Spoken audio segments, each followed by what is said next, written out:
তিস্তা পানি বন্টন চুক্তি নিয়ে মত পার্থক্য দূর করবে অন্তর্বর্তী সরকার, দ্রুত সমাধানের আশা।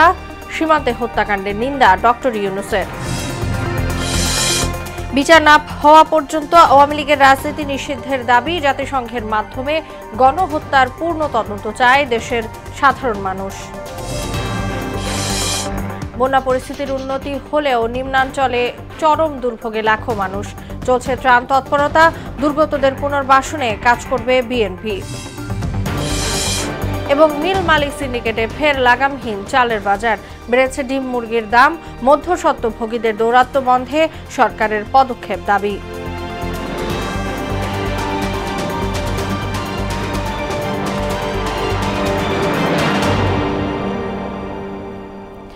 আসসালামু আলাইকুম, সবাইকে মোহনা সংবাদে স্বাগত। শুনছিলেন শিরোনাম, সঙ্গে আছি তাসনুবা বিনতে তাহের। এবার বিস্তারিত। তিস্তার পানি বন্টন চুক্তি বছরের পর বছর ঝুলে থাকতে পারে না, এটি কোনো দেশের জন্য ভালো নয়। আন্তর্জাতিক আইন মেনে তিস্তা সমস্যার সমাধানে ভারতকে কঠোর বার্তা দিয়েছেন অন্তর্বর্তী সরকার প্রধান ডক্টর মোহাম্মদ ইউনূস। ভারতীয় বার্তা সংস্থা পিটিআইকে দেয়া সাক্ষাৎকারে তিনি আরও বলেন, বৃহৎ স্বার্থেই তিস্তার পানি বন্টনে সমাধান জরুরি। একই সঙ্গে সীমান্তে হত্যাকাণ্ডের নিন্দাও জানান ডক্টর ইউনূস। মনিরুল ইসলামের রিপোর্ট।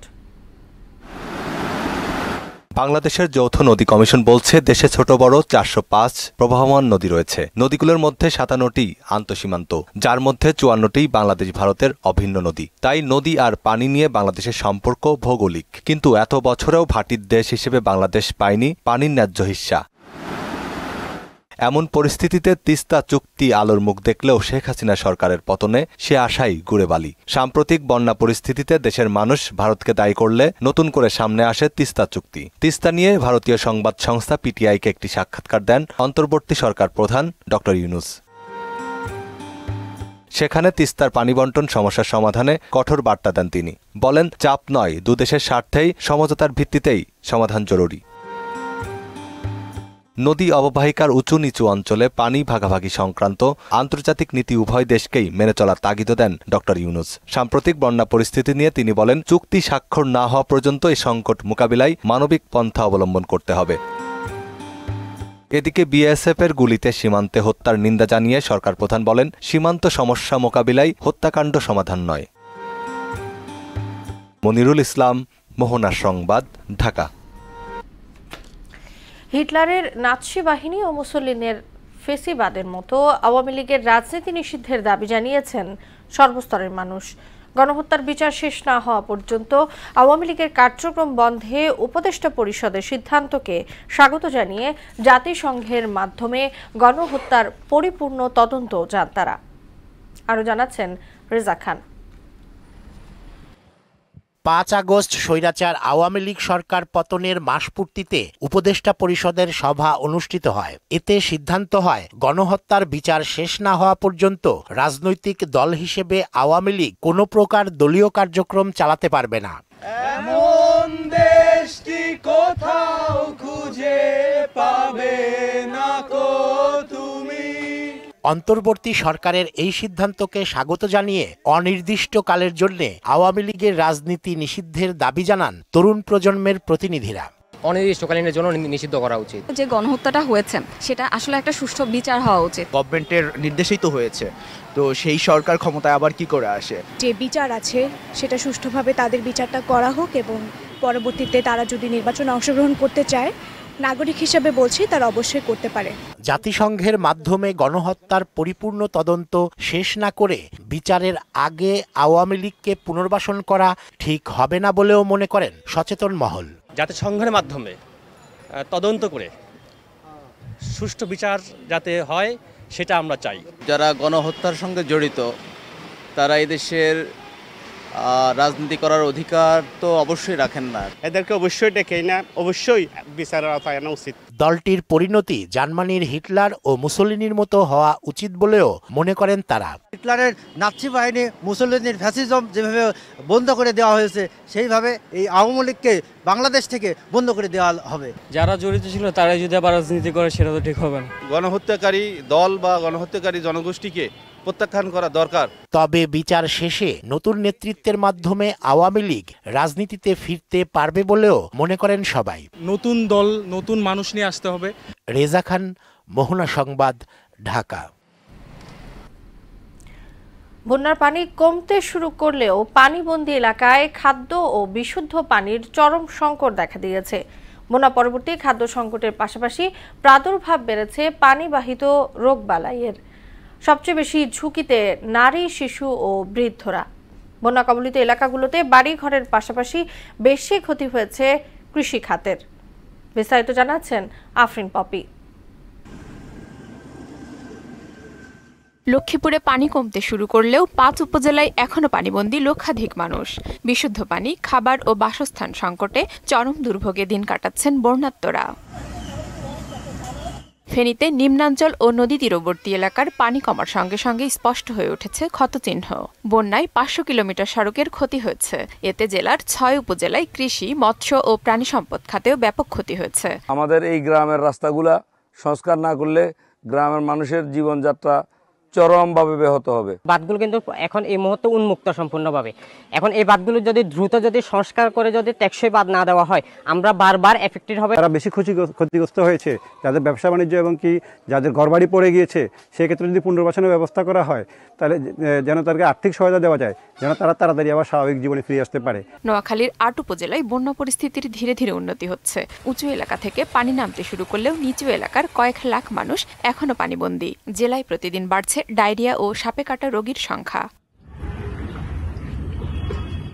কুমিল্লায় বন্যায় প্লাবিত কৃষিখাত, মাছের ঘের, প্রাণী সম্পদ, রাস্তাঘাট ও ক্ষতিগ্রস্ত ঘরবাড়ি মিলিয়ে অন্তত ৩,০০০ কোটি টাকার ক্ষতি হয়েছে। এছাড়া চলমান বন্যায় জেলায় ৮৭৯টি শিক্ষা প্রতিষ্ঠান ক্ষতিগ্রস্ত হয়েছে। চট্টগ্রামে বন্যা দুর্গত এলাকায় বিশুদ্ধ পানি ও খাবার সংকট দেখা দিয়েছে। মিরসরাইয়ে বেশিরভাগ গ্রামের সড়ক, বসতবাড়ি, কৃষিজমি, পুকুর ও ঘেরের ব্যাপক ক্ষতি হয়েছে। ৬০ বছরের ভিতরে বন্যা আমি আর দেখি না। এখন আর গুদামঘাট গান ঝুঁকিপূর্ণ, মানে যে কোনো মুক্তি পড়ে যাবে। বন্যা কবলিত এলাকায় সরকারি বেসরকারি সব পর্যায় থেকে ত্রাণ বিতরণ কার্যক্রম অব্যাহত রয়েছে। আফরিন পপি, মোহনা সংবাদ। বিএনপির ভারপ্রাপ্ত চেয়ারম্যান তারেক রহমানের নির্দেশে কেন্দ্রীয় স্বেচ্ছাসেবক দলের উদ্যোগে খাদ্য সামগ্রী বিতরণ করা হয়েছে।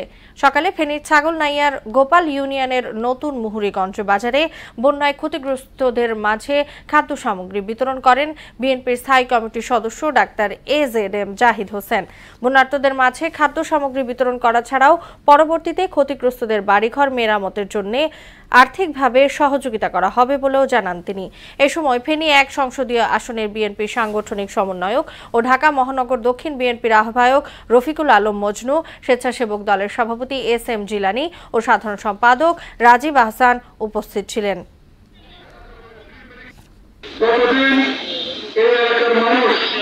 স্বাভাবিক অবস্থায় ফিরে যেতে না পারবে, এই এলাকার প্রত্যেকটি মানুষের পাশে সহযোগিতার হাত বাড়িয়ে ওখানে বসে সুইচ গেট খুলে দিয়ে আপনাদের আমাদেরকে ফাঁসিয়ে দিল। অর্থাৎ এখানে প্রায় ৭০ জন মানুষ মারা গেছে, প্রচুর গবাদি পশু শস্যের ক্ষতি হয়েছে। মানুষের কষ্টে ওনাদের কোনো কষ্ট লাগে না, কারণ তাদের তো কোনো ভোটের দরকার নাই। আদালতে হাজির করে সাবেক নৌ পরিবহন মন্ত্রী শাহজাহান খানকে জিজ্ঞাসাবাদের জন্য 10 দিনের রিমান্ডের আবেদন করেছে পুলিশ। এর আগে রাজধানীর জিগাতলায় মোতালেব নামের এক কিশোর হত্যা মামলায় তাকে গ্রেপ্তার দেখানো হয়। অন্যদিকে সাবেক ভূমিমন্ত্রী শামসুর রহমান শরীফ ডিলুর ছেলে শিরহান শরীফ তমালকে অস্ত্রগুলি সহ গ্রেফতার করেছে র্যাব। আরো জানাচ্ছেন নাসিমুল বারী সৌরভ। আওয়ামী লীগ কখনো বানরের ভেংচিতে ভয় পায় না। গত 5ই আগস্ট সাবেক প্রধানমন্ত্রী শেখ হাসিনা দেশ থেকে পালিয়ে যাওয়ার পর থেকেই একের পর এক আটক হচ্ছেন সাবেক এমপি মন্ত্রীরা। সালমান এফ রহমান, আনিসুল হকের পর গ্রেফতার হয়েছেন অনেকেই।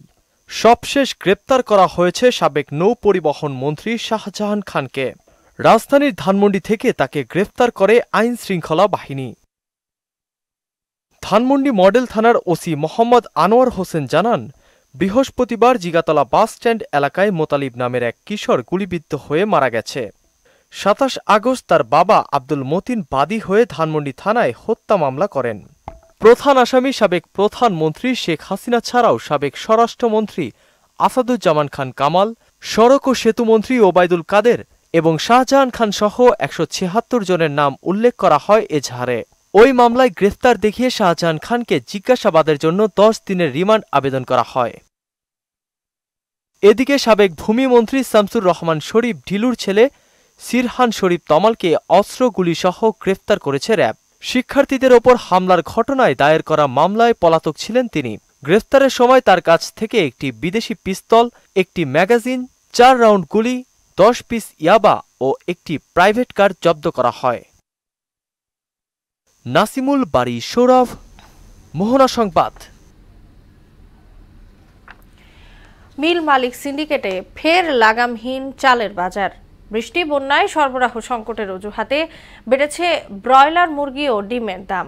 তবে কিছুটা নিম্নমুখী সবজির বাজার। সংশ্লিষ্টরা বলছেন, দফায় দফায় হাত বদলের কারণেই দাম বেড়ে যায় নিত্যপণ্যের। মধ্যস্বত্বভোগীদের দৌরাত্ম্য বন্ধে সরকারের কঠোর পদক্ষেপ চান সাধারণ মানুষ। উষা ফেরদৌসের প্রতিবেদন। মাঠ জুড়ে তরতর করে বেড়ে ওঠা পুঁইশাক দেখে কৃষকের চোখ জুড়ালেও অজানা শঙ্কা দানা বাঁধে মনে।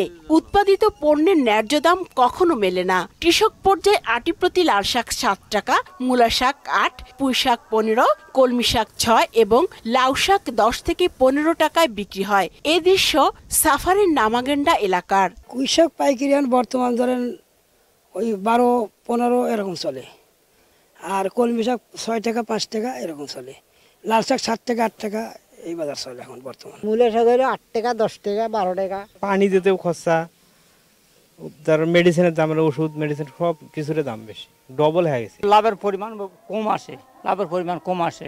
আর ঠিক কয়েক মাইল দূরে মিরপুরের বাজারে সেই পুঁইশাকের আটি বিক্রি হচ্ছে 40 টাকায়। একইভাবে প্রতি আটি লাল শাক 20, মূলা শাক 25, কলমি শাক 15 ও লাউ শাক 40 টাকায় বিক্রি হচ্ছে।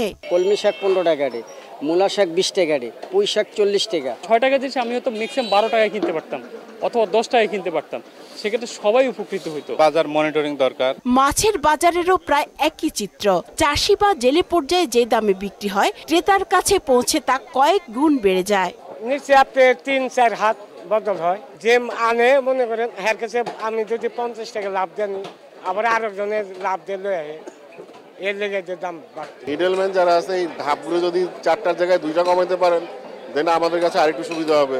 এদিকে 2 সপ্তাহ আগেও রাজধানীর খুচরা বাজারে প্রতি কেজি মোটা চালের দাম ছিল 50 থেকে 54 টাকা। বর্তমানে তা বিক্রি হচ্ছে 60 টাকায়। একইভাবে চিকন চাল মিনিকেটের দামও কেজিতে 2 থেকে 6 টাকা বেড়েছে। বিশাল একটা সিন্ডিকেট আছে, বড় বড় মেলার কয়েকদিন সরকার, এর আগে সরকার তো পদক্ষেপ নিয়েছিল, কমাইতে পারে না, কারণ দলীয়করণের একটা আছে। অন্যদিকে গরিবের আমিষ খ্যাত ব্রয়লার মুরগি আর ডিমের দামও বেড়ে গেছে কোনো কারণ ছাড়াই। প্রতি কেজি ব্রয়লার 170 থেকে 180 টাকা বিক্রি হচ্ছে।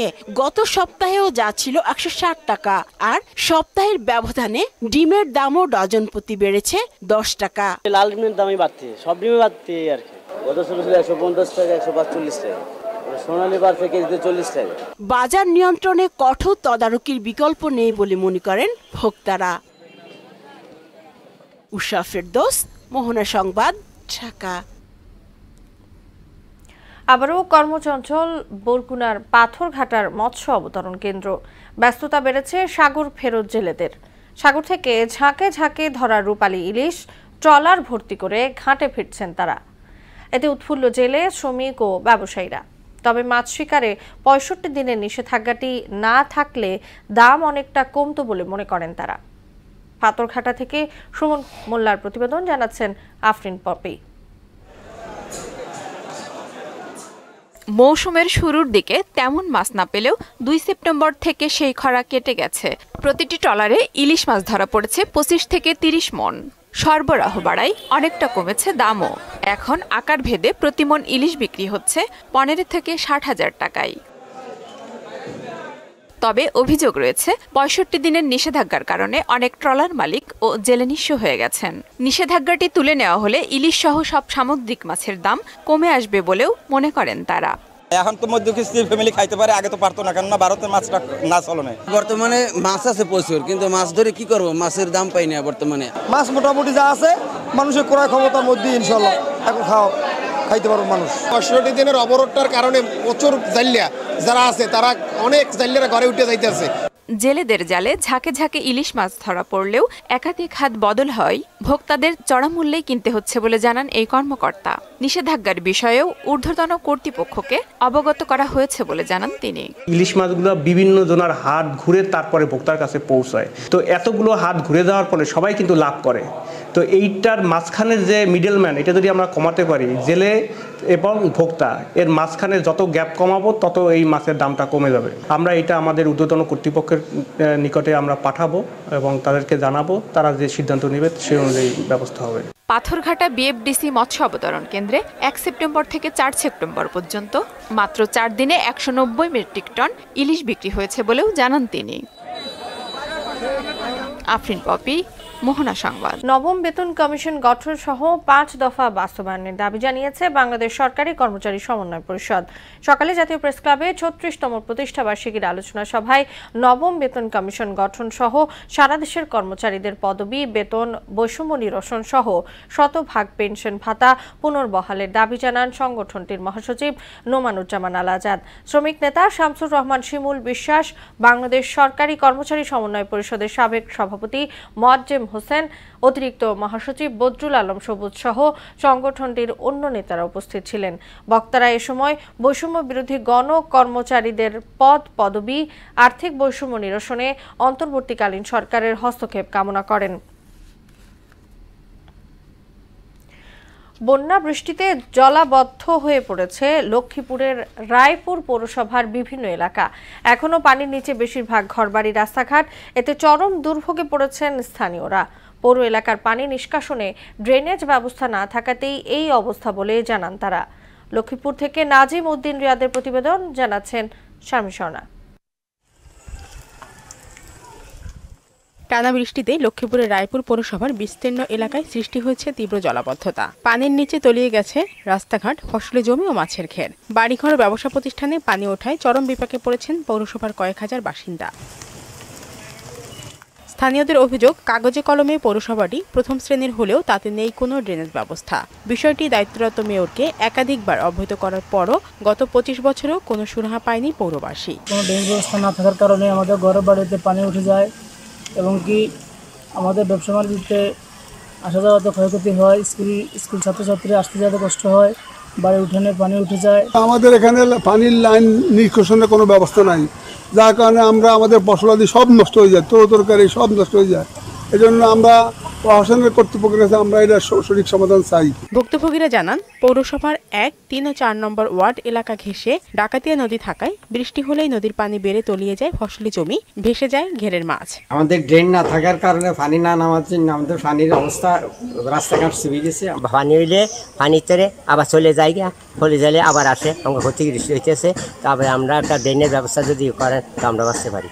পৌরসভার ড্রেনেজ ব্যবস্থার কাজ চলমান রয়েছে বলে জানালেন নির্বাহী কর্মকর্তা। আমাদের একজন প্রশাসক নিয়োগ হয়েছে এবং যোগদান করছে এবং 2080 কাজের গতি আরো ত্বরান্বিত করবে এবং ড্রেনের কাজ চলমান আছে। এগুলা ড্রেনের কাজ সম্পূর্ণ হয়ে গেলে পৌরসভাতে কোনো জলাবদ্ধতা সৃষ্টি হবে না। নতুন প্রশাসক দায়িত্ব নেওয়ায় কাজের গতি ত্বরান্বিত হবে বলে জানান তিনি। শারমিন স্বর্ণা, মোহনা সংবাদ।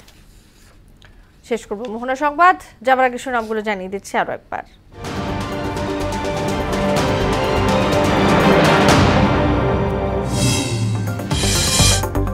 তিস্তা পানি বন্টন চুক্তি নিয়ে মত পার্থক্য দূর করবে অন্তর্বর্তী সরকার, দ্রুত সমাধানের আশা। সীমান্তে হত্যাকাণ্ডের নিন্দা ডক্টর ইউনূসের। বিচার না হওয়া পর্যন্ত আওয়ামী লীগের রাজনীতি নিষিদ্ধের দাবি, জাতিসংঘের মাধ্যমে গণহত্যার পূর্ণ তদন্ত চায় দেশের সাধারণ মানুষ। বন্যা পরিস্থিতির উন্নতি হলেও নিম্নাঞ্চলে চরম দুর্ভোগে লাখো মানুষ, চলছে ত্রাণ তৎপরতা। দুর্গতদের পুনর্বাসনে কাজ করবে বিএনপি।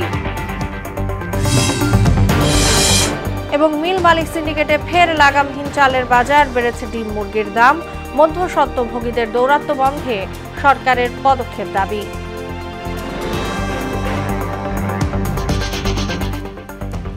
এই ছিল মোহনা সংবাদে। পরবর্তী সংবাদ রাত 9টায়। এর আগে সংবাদ এক নজরে দেখবেন সন্ধ্যা 7টায়। মোহনার সবশেষ খবর জানতে ভিজিট করুন www.mohana.tv। সংবাদ দেখতে পারেন ফেসবুক ও ইউটিউবেও। এতক্ষণ সঙ্গে থাকার জন্য সবাইকে ধন্যবাদ।